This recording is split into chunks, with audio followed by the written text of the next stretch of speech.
Categories आपकी, ठीक है। एक हो गई आपकी फंक्शनल रिक्वायरमेंट्स और एक हो गई आपकी नॉन फंक्शनल। फंक्शनल का क्या मतलब है कि ये काम सिस्टम ने क्या करना है, सिस्टम ने क्या फंक्शनैलिटी अचीव करनी है, वो फंक्शनैलिटी कैसे अचीव करनी है, कितने बेहतर तरीके से अचीव करनी है, किस मूड में अचीव करनी है, कितनी बेहतर अचीव करनी है, वो सारा कौन बताता है आपको? नॉन फंक्शनल रिक्वायरमेंट्स, ठीक है। जैसे फॉर एग्जांपल आपने जो है ना आपने जो है ना यहाँ से लेट्स सपोज जाना है, आपने यूनिवर्सिटी जाना है, ठीक है। This is a functional requirement. अब आपने कितना तेजी से जाना है, कितना एफिशिएंटली जाना है, आपने जो है ना वो कह लें कि ये वाले जो बिहेवियर्स है ना कि आपने कितने बेहतर तरीके से कोई काम करना है, ये जो है ना ये आपका नॉन फंक्शनल रिक्वायरमेंट्स। आपने डिग्री कंप्लीट करनी है, जैसे मैंने आपको स्टार्ट में ये बात कही थी, आपने डिग्री कंप्लीट करनी है, this is your functional requirement. आपने पढ़ना है, that is your functional requirement. वो कितने बेहतर तरीके से पढ़ना है, that is your non functional requirement. आपने अपनी जो है ना एकेडमिक एक्टिविटीज आपने परफॉर्म करनी है, that is your functional requirement. हाँ, cocurricular activities, extracurricular activities that will fill your functional requirement, that is known as your non functional requirement. ये जो नाम है ना नॉन फंक्शनल, ये मुझे इससे बड़ा इख्तलाफ है। ये जब नॉन लगाते हैं ना साथ, तो ऐसा लगता है जैसे ये इंपॉर्टेंट नहीं है। ये बात बिल्कुल कॉन्ट्राडिक्टरी है, ऐसा कतई नहीं है। non-functional requirements adds the value of your functional requirements, ठीक है। आपकी functional requirements के अंदर जो non-functional requirements हैं वो क्या करती हैं? value add करती हैं, ठीक है। ये एट्रीब्यूट्स होते हैं सिस्टम के, ये बिहेवियर होता है सिस्टम का कि कितने बेहतर तरीके से। जैसे मैं हमेशा एग्जांपल देती होती हूँ, एटीएम मशीन, वो उसको आपके साथ रिलेट करना आपको आसान है क्योंकि हर बंदा उसको यूज कर रहा होता है। आप एटीएम मशीन है, 2 एटीएम मशीनें आपकी आमने सामने लगी हुई हैं, ठीक है।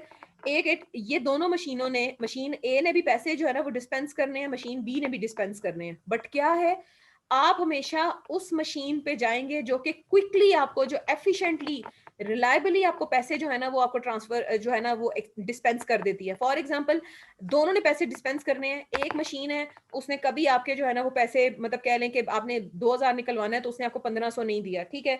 आपको 2-3 सेकंड के अंदर जो है ना वो फौरन से आपको पैसे डिस्पेंस करके दे देती है, कभी जो है ना वो कार्ड स्टक नहीं हुआ, तो आप हमेशा उसी एटीएम मशीन के ऊपर उसको प्रेफर करेंगे एज कंपेयर टू उसके दूसरी मशीन है जो पैसे तो निकलवा देती है बट क्या है, रिलायबल नहीं है, प्रॉब्लम आ जाता है उसमें, पैसे कभी कभी जो है ना वो जितने आपने चाहिए होते हैं उससे कम डिस्पेंस करती है, उसके अंदर एरर्स आते हैं, कार्ड स्टक हो जाता है, रिस्पॉन्स टाइम बहुत ज्यादा है, तो क्या उसका जो है ना वो परफॉर्मेंस इतनी अच्छी नहीं, तो क्या है कि आप उसको ऑप्ट नहीं करेंगे। तो ये क्या है, काम दोनों ने किया है, फंक्शनल रिक्वायरमेंट दोनों ने फुलफिल की है, but in terms of its attributes, its behaviour, there is a difference. ये जो नॉन फंक्शनल रिक्वायरमेंट्स है ना, इनको कहीं के हम क्वालिटी एट्रीब्यूट्स भी कहते हैं, सिस्टम के क्वालिटी एट्रीब्यूट्स, ठीक है। क्यों? क्योंकि इट एड्स क्वालिटी।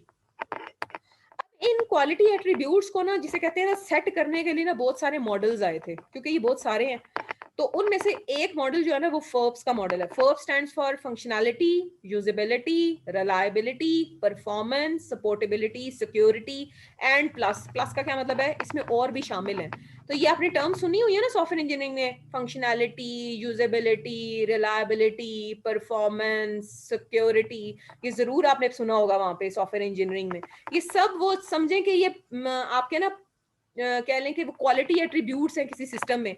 कोई सिस्टम कितना सिक्योर है, कोई सिस्टम परफॉर्मेंस वाइज कितना बेटर है। जैसे फॉर एग्जांपल स्टूडेंट सारे ही होते हैं, क्या बात है, ये लोग एक और एग्जांपल, स्टूडेंट सारे ही हैं, सब पढ़ सब नहीं लेना है, मगर एट्रीब्यूट्स क्या हैं आपके जो नॉन फंक्शनल एट्रीब्यूट्स हैं जिसपे यूनिवर्सिटी काम करती है। स्टूडेंट हो, अच्छे स्टूडेंट हो, बट इस्लामिक वैल्यूज को भी साथ लेके चलना है, this is another non functional requirement. Student हो, बिल्कुल हो, डिग्री कंप्लीट करो, but in a good results, in a good manner, को करिकुलर एक्टिविटीज में भी पार्ट लो, दूसरी नॉन फंक्शनल रिक्वायरमेंट। तीसरी, स्टूडेंट हो, बिल्कुल डिग्री कंप्लीट करो, स्पोर्ट्स एक्टिविटीज में भी आप इंगेज रहो। क्यों? It boost up your mind, it boost up your energies, ठीक है। स्टूडेंट हो, बिल्कुल डिग्री कंप्लीट करो, साथ साथ सेमिनार्स एंड वर्कशॉप्स अटेंड करो। क्यों? ताकि आपको एक्सपोजर मिले कि दुनिया में और क्या काम हो रहा है, आपके पीयर्स जो हैं वो कहाँ पहुंच गए हैं। तो ये आपको समझ आ रही है बातें? आज जितना भी टॉपिक है ना वो फंक्शनल नॉन फंक्शनल का, मैं आपको ना एग्जांपल्स इधर उधर की पकड़ पकड़ के दे रही हूँ ताकि आपको पता चले। वही बात है, फंक्शनल रिक्वायरमेंट, इंसान ने पैदा होना है, खाना पीना, मर जाना है, फंक्शनल रिक्वायरमेंट, हम पैदा हुए हैं, हमने बड़े होना है, हमने खाना है, पीना है और हमने मर जाना है। अक्सर ये फंक्शनल रिक्वायरमेंट है, बट अपनी जिंदगी को कितने बेटर तरीके से गुजारना है, अल्लाह ताला के रास्ते पे किस तरह रहना है, दूसरों के काम आना है, एक अच्छा मुसलमान होना है, फंक्शनल रिक्वायरमेंट तो जानवरों की भी पूरी हो रही है। Are you getting my point? वो भी पैदा हो रहे हैं, खा रहे हैं, पी रहे हैं, बड़े हो रहे हैं, अपनी फैमिली की जो है इंक्रीज कर रहे हैं, बट हम अशरफुल मखलूकात हैं, अल्लाह ने हमें सेंस अता की है, हम सोच सकते हैं, हम समझ सकते हैं अपनी जिंदगी को कैसे बेटर कर सकते हैं, ना सिर्फ अपनी जिंदगी को, अपने एसोसिएटेड लोगों की जिंदगी को। ऐसा इंसान बने कि अपने लिए भी बेहतरी बनाए और दूसरों के लिए भी बेहतरी करें। तो ये दो जबरदस्त, इससे अब जिंदगी में मेरा ख्याल है आपको फंक्शन और नॉन फंक्शन के जो है ना वो कभी भी नहीं भूलेगा। नॉन फंक्शनल रिक्वायरमेंट्स जो हैं वो आपके क्या है, काफी ज्यादा डिस्कशन हो गई है, मैंने पहले भी बात की है कि non functional requirements are your quality attributes, ठीक है। Non functional requirements impose restrictions on your product develop, ठीक है, आपके उसके ऊपर एक कंडीशंस अप्लाई करते हैं, जैसे यूनिवर्सिटी जाना है, किस तरह जाना है, दैट इज अ कंडीशन, और योर यूनिवर्सिटी जाना है, तो क्या है कि it's a constraint, it's a restriction on your functional requirement. University जाना है, अब्बू के साथ जाना है, या अपनी गाड़ी पे जाना है, या पब्लिक ट्रांसपोर्ट में जाना है, ठीक है, तो क्या है, that is a restriction on your core requirement. अब वही बात है, एनएफआरस की क्या कैटेगरीज हैं, safety, security, reliability and performance, जो हम ऑलरेडी डिस्कस कर चुके हैं। अब बाज औकात ऐसे होता है, बाज सिचुएशंस में आपको ना कि फंक्शनल और नॉन फंक्शनल के दरमियान ना डिस्क्रिमिनेट करना कभी कभी आपके लिए बड़ा मुश्किल हो जाता है। ये कोई अब नॉर्मल बात नहीं है, it's a very normal thing. क्यों? ये किसके ऊपर डिपेंड करता है कि आपने जो रिक्वायरमेंट है ना वो कितनी डिटेल लेवल पे लिखी है, मतलब उसको जो है ना आपने लेवल ऑफ डिटेल कितना किया है। मैं आपको एग्जांपल दिखाती हूँ इसको आपको आगे। जैसे फॉर एग्जांपल आपने रिक्वायरमेंट लिखी, the system shall ensure the data is protected from unauthorised access. आपने रिक्वायरमेंट लिखी क्या कि जो अनऑथराइज्ड लोग हैं ना वो डेटा को ना वो ना कर सकें, एक्सेस ना कर सकें। अब इसको देखो तो आपको ऐसे लगता है कि जैसे ये सिक्योरिटी की रिक्वायरमेंट है, ये एक नॉन फंक्शनल रिक्वायरमेंट है, ऐसे लगता है कि नहीं लगता? लगता है ना कि ये सिक्योरिटी रिलेटेड रिक्वायरमेंट है कि अनऑथराइज्ड लोग जो है ना आपके डेटा को जो है ना वो एक्सेस ना कर सकें। अब ये लिखी हुई बड़ी ब्रीफ है, हाँ। अब अगर आप इसको इस तरह लिखो, the system shall include a user authorization procedures where users must identify themselves using a login ID and password, and the persons who are authorized in this way may access the data. अब जिस तरह आपने लिखा है ना, ये अब लिखना लगना शुरू हो गया है कि ये एक सिस्टम का प्रोसेस है कि एक बंदे का लॉगिन नेम होगा, एक उसका पासवर्ड होगा, जो कि जिसके पास ये होगा सिर्फ वही बंदा जो है ना वो आपके सिस्टम को एक्सेस करेगा। तो ऊपर जिस तरह लिखा था उससे वो लग रहा था कि नॉन फंक्शनल रिक्वायरमेंट है, नीचे जिस तरह लिखा है तो उससे क्या लगना शुरू हो गया कि ये आपकी फंक्शनल रिक्वायरमेंट है। तो ये जो कंफ्यूजन है ना ये कभी कभी क्रिएट हो जाती है, मगर इसको भी सोल्यूशन आपके पास क्या है वो मैं आपके आगे बताती हूँ। अब जैसे मैंने आपको पहली उसमें स्लाइड में बताया था ना कि ये माशाल्लाह नॉन फंक्शनल रिक्वायरमेंट्स जो है ना ये काफी सारी हैं, यानी कि ये reliability, performance, security, usability and बहुत सारी ये जो एबिलिटीज है ना, इंटरऑपरेबिलिटी, पोर्टेबिलिटी, ये बहुत सारी हैं। तो इनको ना सेटिंग करने का नहीं समझ आता था कि इनको सेट कैसे करें। तो इस तरह बहुत सारे मॉडल आए, जैसे फोर्ब्स की बात है, इसी तरह IEEE का एक मॉडल आया, स्टैंडर्ड आया 830 का। उसने कहा कि 13 जो है ना ये 13 लिस्ट डाउन किया कि हाँ जी ये सारे जो है ना ये नॉन फंक्शनल रिक्वायरमेंट्स हैं, प्रोडक्ट से रिलेटेड, परफॉर्मेंस से related, interface, operational, resource, verification, acceptance, documentation, security and up to so on. जैसे परफॉर्मेंस, कितनी तेजी से काम, कितनी जल्दी रिस्पॉन्स आएगा, इंटरफेस की requirements, front end usability wise कितना बेहतर होगा, operational, resources, hardware resources, software resources, software जो है ना वो किस तरह के हार्डवेयर के ऊपर काम करेगा, कौन सी जो है ना वो एपीआईज के ऊपर डिपेंड करेगा, ठीक है। वेरिफिकेशन रिक्वायरमेंट्स, डॉक्यूमेंट को वेरीफाई करना है तो उसकी क्या रिक्वायरमेंट्स हैं, इसी तरह डॉक्यूमेंटेशन की रिक्वायरमेंट्स, स्टैंडर्ड कौन से फॉलो कर रहे हैं आपने, जो डायग्राम्स बनानी है वो कौन कौन से टूल्स में बनानी है। जैसे मैंने आप लोगों को इम्पोज किया होता है कि नहीं कोई ऑटोमेटेड टूल यूज करें, हम स्टैंडर्ड फॉलो करते हैं, ठीक है, आपको टेम्पलेट देती हूँ, रब का स्टैंडर्ड फॉलो कर रहे हैं, विजन डॉक्यूमेंट आपने रब के स्टैंडर्ड में जो है ना बनाया, तो क्या है कि वो डॉक्यूमेंट की रिक्वायरमेंट्स हैं। वंस अगेन एक और बड़ी अच्छी एग्जांपल फंक्शनल रिक्वायरमेंट और नॉन फंक्शनल रिक्वायरमेंट की, अगर फॉर एग्जांपल मैं आपको जो है ना वो बनाने के लिए दे दूं कि जाओ जी फुली ड्रेस फॉर्मेट में यूज केसेस लिख के लेके आओ, ये बात बड़ी ध्यान से सुननी है। फंक्शनल रिक्वायरमेंट मैंने आपको दी है कि यूज केसेस जो है ना वो फुली ड्रेस फॉर्मेट में लिख के लाओ। अब क्या होगा, आप में से जितने भी ग्रुप्स है ना वो नेट के ऊपर ना ढूंढने लग जाएंगे अच्छा टेम्पलेट्स। क्या होगा कि कोई बंदा किसी टेम्पलेट में लिख के ला रहा होगा, कोई किसी टेम्पलेट में, कोई किसी टेम्पलेट में, कोई किसी टेम्पलेट में, ठीक है। अब क्या है, आपकी फंक्शनल रिक्वायरमेंट तो पूरी हो रही है, मगर मैंने आपके ऊपर इम्पोज किया है कि नहीं, जो रब का टेम्पलेट है ना, सब ने उसी के अंदर फुली ड्रेस फॉर्मेट जो है ना वो लिख के लाना है। तो इसका क्या मतलब हुआ, मैंने आपकी फंक्शनल रिक्वायरमेंट के ऊपर एक कंडीशन अप्लाई कर दी है कि नहीं, डॉक्यूमेंट की रिलेटेड क्या नॉन फंक्शनल रिक्वायरमेंट है कि आपने हर सूरत रब का ही जो है ना वो स्टैंडर्ड फॉलो करना है। ठीक है, रिसोर्स कैसे non functional, resource requirement, hardware कौन सा यूज होगा, सॉफ्टवेयर के एपीआईज आपने कौन से यूज करने हैं, हो सकता है वही काम किसी और एपीआई के थ्रू भी हो जाए, हो सकता है किसी और रिसोर्स के थ्रू भी हो जाए, पर नहीं, आपने उसके ऊपर इंपोज कर दिया कि नहीं, यही वाला हार्डवेयर और यही वाला इंफ्रास्ट्रक्चर। आप कोई कंडीशन अप्लाई कर देते हैं ना, कोई कंस्ट्रेंट अप्लाई कर देते हैं जो इस कैटेगरी से बिलोंग करता है, तो क्या हो गया कि आपका काम फंक्शनल रिक्वायरमेंट वही बात है कि डॉक्यूमेंट तो बन जाएगा, बट मैंने उस पर कंडीशन अप्लाई की है कि नहीं, दैट शुड फॉलो अ रब टेम्पलेट। ठीक है, इसी तरह से यही वो मॉडल है आईएसओ का 9126 का, एक और मॉडल है। अच्छा, आईएसओ में जो है वो मुख्तलिफ कैटेगरीज है, फंक्शनैलिटी, रिलायबिलिटी, यूजेबिलिटी, एफिशिएंसी, फिर प्लस उन्होंने जो है ना इसको मजीद नॉन फंक्शनल रिक्वायरमेंट्स में मजीद सेट किया, जैसे फंक्शनैलिटी के अंदर सूटेबिलिटी, एक्यूरेसी, इंटरऑपरेबिलिटी, सिक्योरिटी, इसी तरह रिलायबिलिटी के अंदर क्या क्या आ गया, मैच्योरिटी, फॉल्ट टॉलरेंस, रिकवरेबिलिटी, ये सब जो है ना आपके क्या है, क्वालिटी कैरेक्टरिस्टिक्स है, ये नॉन फंक्शनल रिक्वायरमेंट्स हैं। ठीक है, इनको एक मॉडल ने जो है ना वो एक प्रॉपर हायरार्की में, एक प्रॉपर डिवीजन में इसको जो है ना वो डिवाइड कर दिया। जैसे फॉर एग्जांपल आप लोग नहीं, जैसे आप लोग स्टूडेंट्स हैं, आप लोग फैकल्टी कंप्यूटिंग से बिलोंग करते हैं, आप रिफा इंटरनेशनल में हैं, तो सबसे ऊपर क्या हो गया, रिफा इंटरनेशनल, फिर आप किससे बिलोंग करते हैं, फैकल्टी ऑफ कंप्यूटिंग से, और उसके बाद फिर अंदर आपकी फर्दर क्लासिफिकेशन। इसी तरह नॉन फंक्शनल रिक्वायरमेंट्स की भी जो है ना डिफरेंट मॉडल्स हैं, मुख्तलिफ आपको जो है ना वो क्लासिफिकेशन मिलेगी। जैसे फॉर एग्जाम्पल यहाँ पे देखिए, functionality, accuracy, compliance, security, suitability, reliability का क्या मतलब है, फॉल्ट टॉलरेंस, मैच्योरिटी, रिकवरेबिलिटी, कितना जल्दी जो सॉफ्टवेयर है अगर फेलियर्स आते हैं, ठीक है, तो कितनी जल्दी रिकवर हो जाएगा, यूजेबिलिटी, कितनी जल्दी कोई नया यूजर उसको लर्न कर सकता है, कितनी जल्दी उसको ऑपरेट कर सकता है, कितना सिस्टम आपका जो है ना वो अंडरस्टैंडेबल है, फंक्शनैलिटी वाइज वो एक्यूरेट कितना है, कंप्लाई कितना करता है आपकी जो है ना एप्लीकेशन की स्टैंडर्ड्स को, इंटरऑपरेबल कितना है, दूसरे सिस्टम्स के साथ अगर उसने कोलैबोरेट करना है तो क्या उनके साथ वो कोलैबोरेट कर भी सकता है कि नहीं कर सकता। ठीक है, सिक्योरिटी वाइज उसकी कितनी, क्या अनऑथराइज लोगों को कोई वो जो है वो एक्सेस तो नहीं दे रहा। तो इस तरह मुख्तलिफ ये आप देखेंगे ना कैटेगरीज की, सब कैटेगरीज आगे, मेंटेनेबिलिटी की, इसी तरह पोर्टेबिलिटी की, there is a list of non functional requirements and you need to select कि आपके सॉफ्टवेयर के अंदर कौन सी नॉन फंक्शनल रिक्वायरमेंट्स हैं जिनकी जरूरत है। इसी तरह नॉन फंक्शनल रिक्वायरमेंट्स की कुछ और कैटेगराइजेशंस भी हैं, जैसे फॉर एग्जांपल समरविल, जिसको आप सॉफ्टवेयर इंजीनियरिंग का जिसे कहते हैं वन ऑफ द गुरुज मानते हैं समरविल को, उसने भी जो है ना वो एक क्लासिफिकेशन आपको प्रोवाइड की थी, प्रोसेस, प्रोडक्ट एंड एक्सटर्नल। ठीक है, process, product and internal. Process को बाद जगह जो है वो ऑर्गेनाइजेशनल रिक्वायरमेंट्स भी कहते हैं, आपको इस नाम से भी मिलेगा।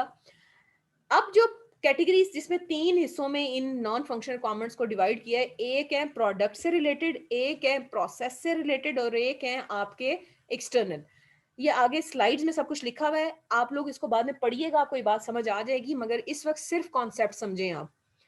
अब जो प्रोडक्ट से रिलेटेड नॉन फंक्शनल रिक्वायरमेंट्स है, इसका क्या मतलब है, जितनी कंडीशंस आप एक सॉफ्टवेयर प्रोडक्ट, ये जो आप प्रोडक्ट बिल्ड करने जा रहे हैं, इसके ऊपर जो लगाते हैं ना कंडीशंस, इसके जो कंस्ट्रेंट्स है ना, that is known as your product. Process से रिलेटेड या ऑर्गेनाइजेशन से रिलेटेड, ये वो वाले कंस्ट्रेंट्स हैं, ये वो वाली नॉन फंक्शनल रिक्वायरमेंट्स हैं जिनका ताल्लुक किसके साथ है, जिनका ताल्लुक किस बात के साथ है कि आपका प्रोडक्ट जिस प्रोसेस के गुजर के बन रहा है ना, जिस प्रोसेस से गुजर गुजर के उसने बनना है, उसकी क्या कंडीशंस हैं। जैसे फॉर एग्जांपल मैं आपको बताती हूँ, इसके बाद एग्जांपल देती हूँ। अब आते हैं एक्सटर्नल, जिस डिपार्टमेंट में या जिस इन्वायरमेंट में आपका सॉफ्टवेयर बन रहा है, या जिस डिपार्टमेंट या जिस इन्वायरमेंट में जाके आपके सॉफ्टवेयर ने डिप्लॉय होना है, क्लाइंट की जो ऑर्गेनाइजेशन है, उनके जो कंस्ट्रेंट्स हैं या उनके जो लॉज हैं या उनके जो नॉन फंक्शनल रिक्वायरमेंट्स हैं जो इंपोज होते हैं, they are known as your external requirements category. ठीक है, तीन कैटेगरीज हो गई, एक वो कंस्ट्रेंट्स या एक वो नॉन फंक्शनल रिक्वायरमेंट्स जो कि अप्लाई होते हैं आपके प्रोडक्ट के ऊपर, एक वो जो कि उस प्रोसेस के ऊपर अप्लाई होते हैं जिस प्रोसेस के थ्रू गुजर के आपके प्रोडक्ट ने बनना होता है। एक वो जो कि आपकी डेवलपमेंट ऑर्गेनाइजेशन या जिस ऑर्गेनाइजेशन में जाके या जिस माहौल में जाके आपके सॉफ्टवेयर ने जो है वो इंस्टॉल होना है या डिप्लॉय होना है, उसकी कंडीशंस, उसको कहते हैं आप एक्सटर्नल। जैसे फॉर एग्जांपल अगर मैं प्रोडक्ट की बात करूं, सबसे पहले प्रोडक्ट की कैटेगरी पे आप आए। इसमें क्या क्या है? Efficiency, dependability, security, usability. ये बात समझ आती है? ये सब किसकी रिक्वायरमेंट है? ये प्रोडक्ट से रिलेटेड है कि सॉफ्टवेयर आपका कितना यूजेबल है, कितनी जल्दी जो नया यूजर है उसको लर्न कर लेता है, कितना इजी टू अंडरस्टैंड है उसका इंटरफेस। जैसे फॉर एग्जांपल हमेशा हम बात करते हैं जूम और टीम्स की। अगर मैं अपनी बात करूं बीइंग अ यूजर, तो मुझे सबसे ज्यादा यूजर फ्रेंडली जूम लगता है एज कंपेयर टू टीम। तो इसका क्या मतलब है कि वो यूजेबल है मेरे लिए, जूम ज्यादा यूजेबल है। काम दोनों ही कर रहे हैं, बात समझ आ रही है? हो सकता है टीम जूम की निस्बत ज्यादा ही काम कर रहा हो, मगर मैं अगर अपनी बात करूं तो मेरे लिए जो नॉन फंक्शनल रिक्वायरमेंट यूजेबिलिटी है वो मेरे कंस्ट्रेंट पे है, तो मेरी स्टेक पे है, सॉरी। तो मेरे लिए जो यूजेबल एप्लीकेशन है वो क्या है? वो जूम है। इसी तरह एफिशिएंसी, आपका प्रोडक्ट कितना एफिशिएंटली काम करता है। डिपेंडेबिलिटी, कि क्या मैं अपने सॉफ्टवेयर, क्या वो इतना रिलायबल है कि मैं उसके ऊपर डिपेंड कर सकूं। सिक्योरिटी, कि क्या वो मेरा जो डेटा है वो अनऑथराइज्ड लोगों तक तो नहीं पहुंचता। तो ये सब देखें, ये किसकी रिक्वायरमेंट्स हैं? ये आपकी प्रोडक्ट रिलेटेड रिक्वायरमेंट्स हैं कि नॉन फंक्शनल रिक्वायरमेंट्स जो है वो इससे बिलोंग करते हैं, एक प्रोडक्ट से रिलेटेड जो बात होती है। Clear? Okay. Now let's move towards organisational या प्रोसेस ओरिएंटेड। ठीक है, इसका क्या मतलब है? जिस प्रोसेस से गुजर के आपके प्रोडक्ट ने बनना है, उसकी रिक्वायरमेंट्स, उसकी नॉन फंक्शन रिक्वायरमेंट्स। ये जो मैंने आपको एग्जांपल दी ना, जैसे फॉर एग्जांपल कि आपने डायग्राम्स बना लेनी है, आपने डायग्राम्स बनानी है, बट मैं प्रोसेस के ऊपर एक कंडीशन अप्लाई कर देती हूँ कि नहीं, आपने केस टूल्स यूज करने हैं। आपने जो ऑटोमेटेड जो ऑनलाइन या जैसे भी आपको टूल्स अवेलेबल है डायग्राम्स बनाने के, आपने उन्हीं को यूज करते हुए आपने डायग्राम बनानी है। मैंने कंडीशन किसके ऊपर लगाई है? मैंने प्रोडक्ट के ऊपर नहीं लगाई, मैंने उस प्रोसेस के ऊपर लगाई है जिसके थ्रू जो है ना आपकी प्रोडक्ट बननी है। जिस प्रोसेस के थ्रू आपके गुजर के एक प्रोडक्ट ने बनना है ना, उसके ऊपर जो है ना जो कंडीशंस अप्लाई होती हैं, तो वो क्या है? वो आपकी प्रोसेस रिक्वायरमेंट्स हैं। इसी तरह आपकी होती है एक्सटर्नल। एक्सटर्नल जो है ना वो आपकी प्रोडक्ट और प्रोसेस दोनों के ऊपर जो है ना वो मैप हो सकती हैं, बट ज्यादातर ये किसके ऊपर होती हैं? उस इन्वायरमेंट पे, जिस इन्वायरमेंट में आपके प्रोडक्ट ने बनना है या जाके डिलीवर होना है। जैसे फॉर एग्जांपल आप जो है ना वो बना रहे हैं एक कह लें कि प्रोडक्ट या एक सॉफ्टवेयर जो है ना बना रहे हैं, कौन सी ऑर्गेनाइजेशन के लिए आप बना रहे हैं? इनके लिए ये नहीं है जो ये जो पोर्ट कासिम या ये जो पोर्ट्स के ऊपर ये जो जहाज वगैरह आते हैं कराची में, जो बाहर से वो लिक्विड गैस लेके आते हैं, फिर उसके बाद उसको कन्वर्ट किया जाता है और फिर वो प्रॉपर उसकी ये हुआ है। मेरे एक प्रोजेक्ट था स्टूडेंट्स के साथ। अब क्या है कि उस डोमेन के जो रूल्स है ना, यानी कि उस डोमेन में वो गैस की कन्वर्जन्स और वो कौन से रूल्स जिसको वो फॉलो करके पूरा उस प्रोसीजर को जो है वो कंप्लीट करते हैं, ये एक्सटर्नल रिक्वायरमेंट्स हैं। ये उस डोमेन की रिक्वायरमेंट्स हैं जिस डोमेन के लिए आप जो है ना वो प्रोजेक्ट बना रहे हैं। कस्टमर दे भी सकता है और नहीं भी दे सकता। जैसे फॉर एग्जांपल ये जो है ना आपका कह लें कि कस्टमर आपको कहता है कि नहीं, ये जो आप इसकी डॉक्यूमेंटेशन करेंगे ना, बल्कि छोड़ें, इसको भी छोड़ें। कस्टमर आपको कहता है कि ये जो आप करेंगे ना, इसकी जो डायग्राम्स जितनी भी बनाएंगे, इसकी डायग्राम्स, अगर कस्टमर आपका इतना नॉलेजेबल है, उसको पता है चीज़ों का, और आजकल अक्सर होता है कि कस्टमर जो है ना अपने बड़े नॉलेजेबल होते हैं, वो कहते हैं कि नहीं विजियो में आप हमें बना के दें। ठीक है, कस्टमर ने आपको कह दिया कि आप जो है ना ये वाला सॉफ्टवेयर टूल यूज करें और डायग्राम्स आपने इसमें बनानी है। अब डिपेंड करता है कि आपके कस्टमर को इन चीजों का नॉलेज है। अगर तो है तो वो दे सकता है, और अगर नहीं है तो फिर ये वाला जो कंस्ट्रेंट है ये आपका टीम लीड लगा सकता है, जैसे मैं लगा देती हूँ आप लोगों के ऊपर कि नहीं, डायग्राम्स बनानी है तो किसी ऑटोमेटेड टूल में ही बनानी है। अक्सर जो है ना प्रोडक्ट के जो कस्टमर्स होते हैं वो बड़े होते हैं, नॉलेजेबल होते हैं, उनको पता होता है कि ये जो काम है ये किस तरह है। अभी आप इतना उनको लाइट ना समझें, आपके अक्सर क्लाइंट्स जो होते हैं ना वो काफी लिटरेट होते हैं, उनको सॉफ्टवेयर के प्रोसेसेस का बहुत अच्छी तरह अंदाजा होता है। और आप देखें ना, आपने अक्सर एजाइल वगैरह का नाम सुना होगा। एजाइल में मैक्सिमम कस्टमर्स की इंटरवेंशन के ऊपर बात करते हैं कि उनको एंगेज करें। आपने ये पढ़ा होगा ना सॉफ्टवेयर इंजीनियरिंग में, ये जो आपने प्रोसेस मॉडल्स पढ़े थे, आपने एजाइल पढ़ा था, आपने स्पाइरल पढ़ा था, आपने स्क्रम स्क्रम पढ़ा था, तो उसमें क्या बात हो रही थी? Maximum user engagement. इसका क्या मतलब है कि कस्टमर्स को एंगेज करें, फीडबैक्स दें। फीडबैक तो जब कस्टमर आपका एंगेज होगा तो अब कस्टमर आपके काफी लिटरेट हो चुके हैं टेक्नोलॉजी का, उन्हें पता है चीजों का। तो ये है सारी बात। हाँ जी, क्लियर हुई है बात? तीनों कैटेगरीज का आपको फर्क समझ आया? प्रोडक्ट रिक्वायरमेंट्स, एक बात हम लास्ट टाइम भी, मेरा ख्याल है पिछले लेक्चर में मैंने बात की थी कि जो आपकी रिक्वायरमेंट्स है ना, वी ट्राई के दे शुड बी टेस्टेबल, वेरीफाएबल। ये बात मैंने क्यों कही थी, मुझे ये बताएं। पिछली क्लास में जो हमने टॉपिक कवर किया था उसमें ये बात की थी कि आपकी जो रिक्वायरमेंट्स हैं दे शुड बी टेस्टेबल।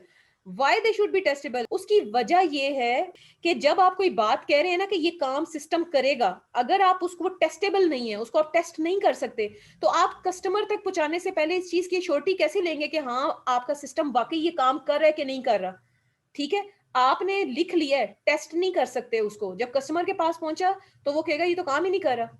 इसी तरह हमने लास्ट टाइम बात की थी कि जो जैसे फॉर एग्जांपल परफॉर्मेंस की हमने बात की या स्पीड की बात की थी कि रिक्वायरमेंट्स ऐसे लिखें कि जो है ना उसको आप टेस्ट कर सकें। हमने बात की कि system should be quick, system should be fast. मेरे लिए फास्ट कुछ है, आपके लिए फास्ट कुछ है।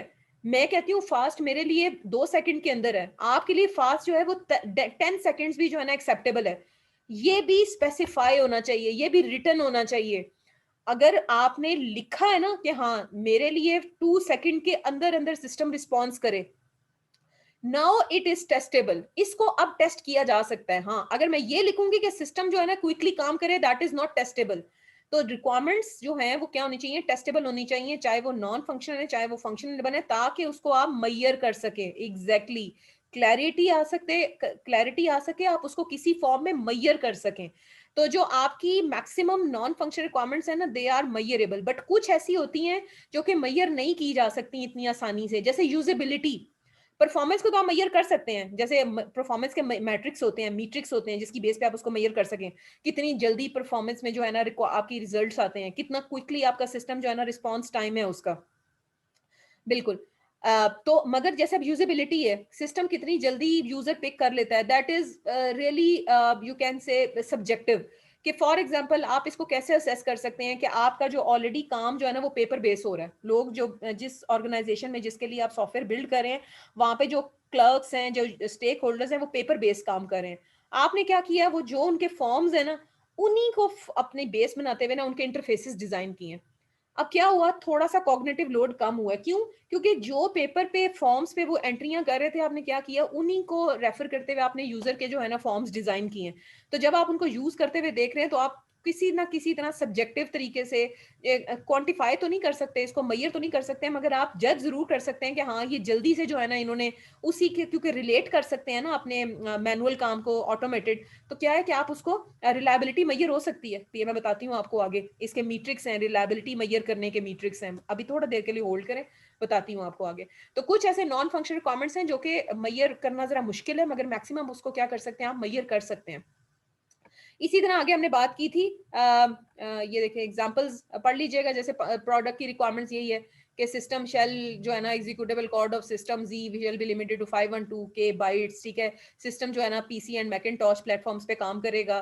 फिर उसके बाद क्या है, जो सिक्योरिटी है उसके लिए आप जो है ना इंक्रिप्शन करेंगे, RSA एल्गोरिदम यूज करेंगे। तो मेन आपको कॉन्सेप्ट पता होना चाहिए, what is your product non functional requirements. अब क्या होता है, जैसे आपको याद है पिछले लेक्चर में हमने देखा था कि रिक्वायरमेंट जो है ना वो कन्फ्लिक्ट कर सकती हैं। फंक्शनल रिक्वायरमेंट्स भी कन्फ्लिक्ट कर सकती हैं एक दूसरे के साथ, और नॉन फंक्शनल रिक्वायरमेंट्स भी कन्फ्लिक्ट कर सकती हैं। जैसे फॉर एग्जांपल यहाँ पे जो एग्जांपल कोट हुई हुई है, कन्फ्लिक्टिंग का क्या मतलब है कि आप ये चाह रहे हैं कि सिस्टम की परफॉर्मेंस भी अच्छी हो और सिस्टम जो है ना वो सिक्योर और रिलायबल भी हो। अब यहाँ पे मे देयर इज अ चांस कि आपने जो सिक्योरिटी के लिए जो एल्गोरिदम आपने सिलेक्ट किया ना, जैसे फॉर एग्जांपल साइफरिंग का एल्गोरिदम है कोई, जो कि बहुत ज्यादा सिस्टम की जो है ना वो परफॉर्मेंस इफेक्ट करता है। वो जब एल्गोरिदम चलता है तो आपके जो मशीन है, ये जो आपके हार्डवेयर रिसोर्सेज हैं, वो उनको बहुत ज्यादा यूटिलाइज करता है। तो क्या हुआ, सिक्योरिटी बढ़ाने के चक्कर में आपके सिस्टम की परफॉर्मेंस कहीं सेक्रीफाइस हो रही है। क्यों? क्योंकि वो जो एल्गोरिदम आपने इम्पोज किया है कि नहीं, जो आपकी सिक्योरिटी है ना, ये जो आपकी इंक्रिप्शन है, आपकी डेटा की जो प्रोटेक्शन है, उसका जो एल्गोरिदम है वो मस्ट है, आपने ये यूज करना है। मगर क्या हो रहा है, वो एल्गोरिदम इतना ज्यादा रिसोर्सेज को कह लें कि खाता है, कि जिससे आपकी सिस्टम की जो परफॉर्मेंस है ना वो कम हो जाती है। एक तरफ परफॉर्मेंस है, एक तरफ मेरी सिक्योरिटी है। अब मुझे फैसला करना है कि मुझे परफॉर्मेंस अच्छी चाहिए तो मुझे एल्गोरिदम कोई और सिलेक्ट करना पड़ेगा। हाँ, अगर एल्गोरिदम यही चाहिए तो फिर परफॉर्मेंस इफेक्ट हो रही है। यानी कि आप कह लें कि एक चीज हासिल करने के लिए दूसरी चीज को सैक्रिफाइस करना पड़ रहा है। Are you getting my point? मैं ये क्या कह रही हूँ, इट्स अ कॉन्फ्लिक्ट। ये कॉन्फ्लिक्ट आ गया दो रिक्वायरमेंट्स के बीच में। अब हमें फैसला करना है, ट्रेड ऑफ करना है कि हमें दोनों में से क्या चीज हमारे लिए जो है ना वो ज्यादा इंपॉर्टेंट है।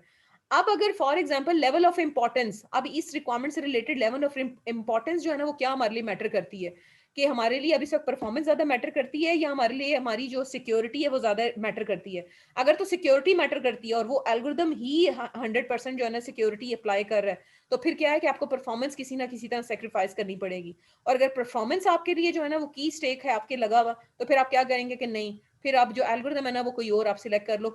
ओके, प्रोसेस रिक्वायरमेंट्स जैसे हमने पहली बात की कि उस प्रोसेस के ऊपर इंपोज करते हैं आप कंडीशन के, जिस प्रोसेस के थ्रू गुजर के जो है ना वो क्या है, आपका एक प्रोडक्ट जो है ना वो गुजरता है, आपका प्रोडक्ट जो है ना बनता है। जैसे मैंने अभी आपको केस टूल्स की एग्जांपल दी, काम आप जो है ना वर्ड के ऊपर भी जो है ना वो उल्टी पुल्टी जो है ना वो एरोज वगैरह जोड़ के बना के मुझे जमा करा देंगे, बट आई हैव इम्पोज्ड कि नो, कोई केस टूल जो है ना वो आप यूज करें इसके ऊपर। इसी तरह आप कोई भी डॉक्यूमेंट जो है वो किसी भी आप उसके अंदर जो है ना वो बना के दे देंगे मुझे वर्ड में किसी भी स्टाइल में, बट मैंने इम्पोज क्या किया है कि आपने रब का ही जो है ना वो स्टैंडर्ड फॉलो करना है। तो ये क्या है कि मैंने उस प्रोसेस के ऊपर जो है ना मैंने कंडीशंस इम्पोज की हैं। इसी तरह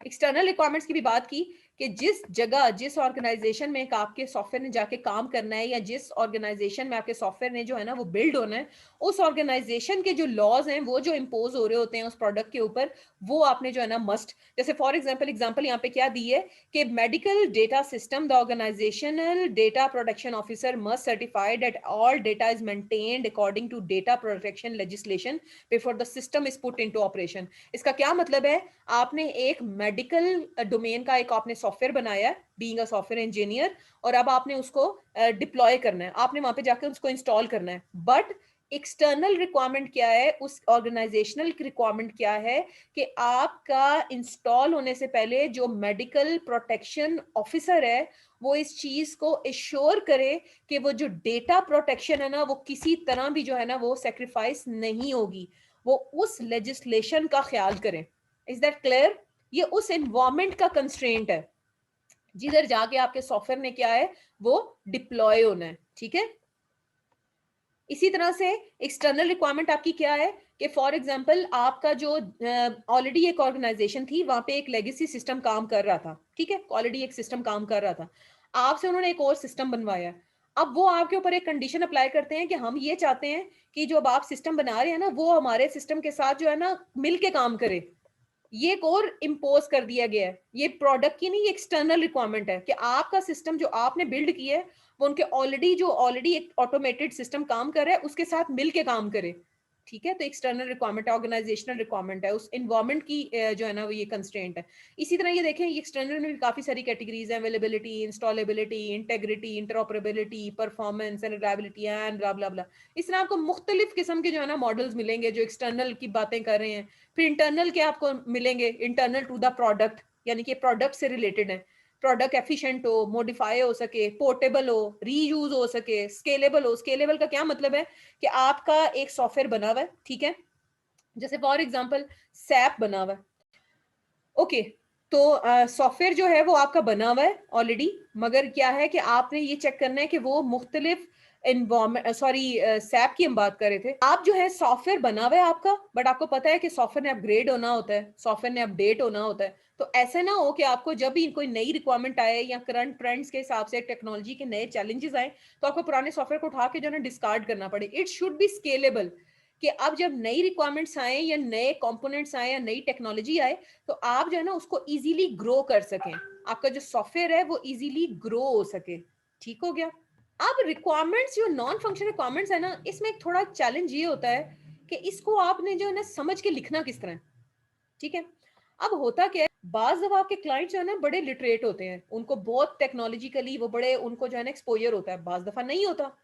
तो बाज दफा जो आपके क्लाइंट्स होते हैं ना वो आपको इस तरह बता रहे होते हैं कि आपने जो है ना जिसे कह लें कि उनकी बात सुन के ना आपने बीइंग अ एनालिस्ट, यानी कि आपने being a business analyst, as a being a requirement engineer, आपने एज अ टेक्नोलॉजिकल एक्सपर्ट, आपने इस चीज का जो है ना फैसला करना है कि जो ये बात कर रहा है ना, ये क्या रिलायबिलिटी की बात कर रहा है, क्या ये सिक्योरिटी की बात कर रहा है, क्या ये परफॉर्मेंस की बात कर रहा है, किसकी बात कर रहा है।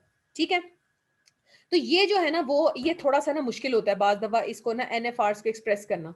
इसके लिए आपकी जो है ना वो स्किल्स चाहिए होती हैं।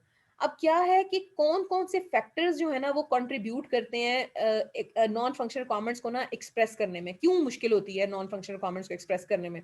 पहली मुश्किल, अक्सर ऐसे होता है कि आप जब रिक्वायरमेंट्स की स्टेज पे होते हैं ना, बाज दफा ऐसे होता है कि आपको ना नहीं समझ आ रही होती कि इसकी जो है ना नॉन फंक्शनल कमेंट्स कौन कौन सी होंगी, क्योंकि अभी आप अर्ली स्टेज पे है ना। जब डिजाइन तक पहुंचता है ना मामला, तो फिर आपको पता चलता है अच्छा इसके तो ये वाले जो है ना नॉन फंक्शनल कमेंट्स हैं जो कि इस सिस्टम के ऊपर इम्पोज होते हैं। तो इसीलिए हम बात करते होते हैं ना आइटरेटिव डेवलपमेंट की, कि हम फिर आइट्रेशन चलाते हैं और फिर उसको इम्प्रूव करते हैं। हम फिर वापस आएंगे रिक्वायरमेंट्स की स्टेज पे और उसको क्या करेंगे, आप चेंज करेंगे। ठीक है, इसी तरह से बाज औकात ऐसे होता है कि जब तक डिटेल इन्वेस्टिगेशन नहीं हो जाती ना सिस्टम की, तब तक भी अक्सर आपको पता नहीं चल रहा होता कि नॉन फंक्शनल टाइप के कौन कौन से जो है ना इसके ऊपर जो है ना वो कंडीशंस जो है ना वो इम्पोज्ड हैं। बाज दफा ऐसे होता है कि कोई नॉन फंक्शनल रिक्वायरमेंट जो है ना वो एक से ज्यादा फंक्शनल रिक्वायरमेंट के साथ भी रिलेट कर रही होती है।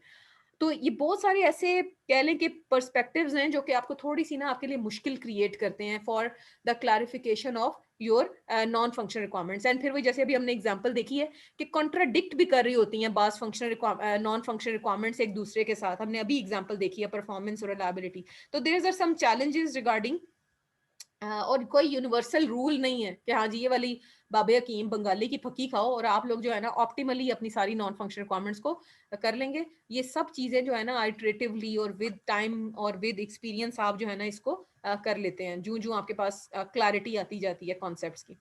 अच्छा, जो मैं बात कर रही थी वो ये है कि अक्सर ऐसे होता है कि जो आपके क्लाइंट्स हैं ना, उनको मुश्किल होती है कि हाँ जी अपनी एक्सप्रेस करना कि किस तरह से नॉन फंक्शनल रिक्वायरमेंट्स को ना वो एक्सप्रेस करें। अक्सर नहीं समझ आ रही होती उनको। तो क्लाइंट्स जो है ना वो किस फॉर्म में बताते हैं आपको, कंसर्न की फॉर्म में। कि अभी मैं आपको एग्जांपल दिखाती हूँ आपको कि ये कंसर्न्स क्या होते हैं। और बल्कि मेरा ख्याल है फॉरन से कंसर्न्स क्या है, vaguely vaguely defined user concerns में भी रिलेटेड टू एनएफआरस।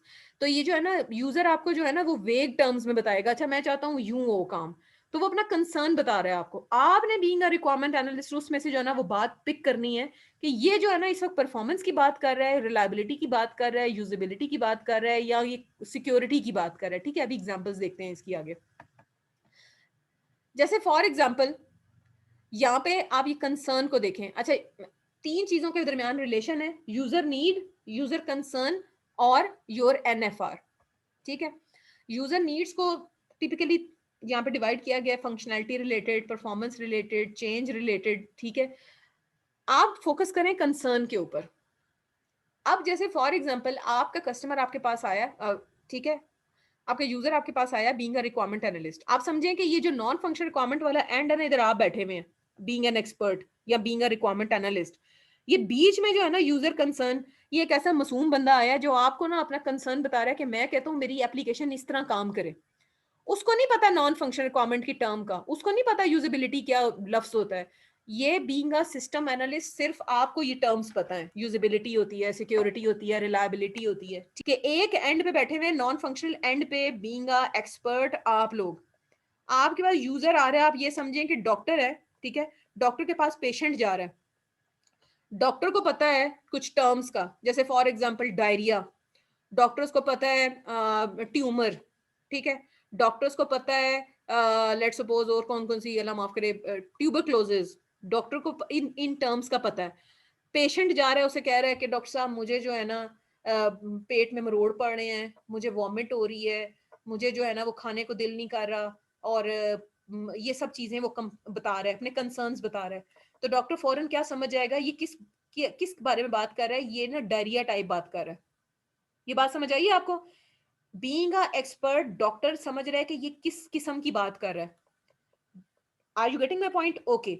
इसी तरह से आप समझें आप अपनी फील्ड के डॉक्टर हैं, आपके पास एक यूजर आया, वो कहता है कि यार मेरी एप्लीकेशन ऐसी हो कि मैं उसको आसानी से इस्तेमाल कर सकूं।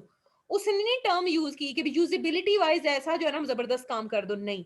अब जब उसने ये बात की ना कि आसानी से मैं इस्तेमाल कर सकूं, तो बीइंग अ रिक्वायरमेंट एनालिस्ट आपके फौरन दिमाग का बल्ब जला कि ये किस की बात कर रहा है, ये नॉन फंक्शनल रिक्वायरमेंट की यूजिबिलिटी की टर्म की बात कर रहा है।